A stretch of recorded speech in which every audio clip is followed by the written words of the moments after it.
கண்ணே மணியே உன்னை காணாத தவமே, அன்பே மொழியே உன்னை ஆராட்டு மனமே.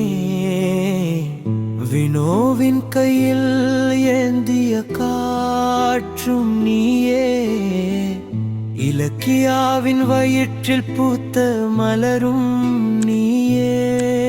உன்னை அழகி என்பதா, காணும் நிலவு என்பதா, அனைத்து வாரி முத்தம் இட்டு அழைக்கிறோம். அன்விகா அன்விகா எங்கள் அன்விகா.